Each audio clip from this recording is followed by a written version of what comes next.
Hey everybody, welcome to solving logarithmic equations. Okay, this is flipping with Bennett. So I've got three examples I want to show you today. So let's go ahead and get started. So depending on the type of problem you have, you might be able to use properties of logarithms, or you might be able to rewrite it as an exponential.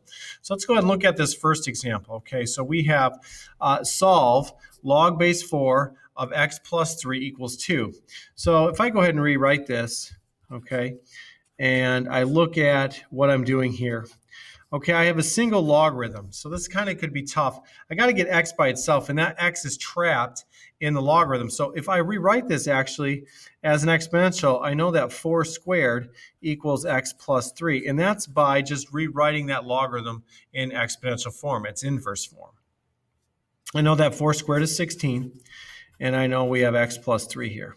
So if I subtract 3 from both sides, I get 13 is equal to x. And if I plug that back in, which is really important to do, if you plug that back in, you get a true solution. Okay, log base 4 of 16 is going to be 2. All right, so let's go ahead and look at a couple more examples.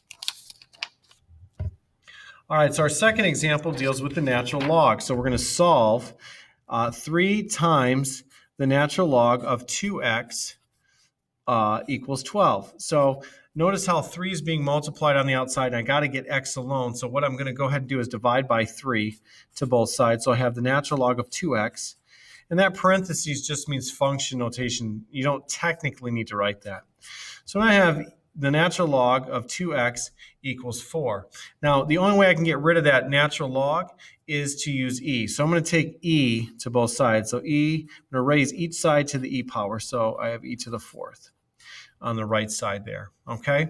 When I take e in the natural log, that actually just becomes 2x. So I have 2x equals e to the 4th, and I divide each side by 2, so I have x equals e to the 4th over 2. It is okay to leave your answer in that form. You can check your answer, check the decimal. This one does also work out. So there's our second example. Our last example gets a little more complicated. So when I talk about being able to use a property, that's what I mean here, properties of logarithms. So let's take a look at what we have here. We're solving log base 2 of x plus log base 2 of x minus 7 equals 3. Okay?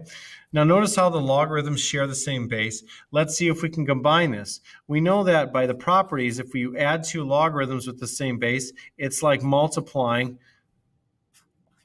what the log is being put, what's being put into the log. So it'd be x times x minus 7, and that equals 3. So I rewrote this using my logarithmic property.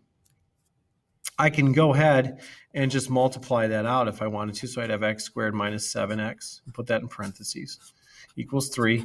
Now, going back to the first example, this is something similar. Why don't we just write this as 2 to the 3 equals x squared minus 7x.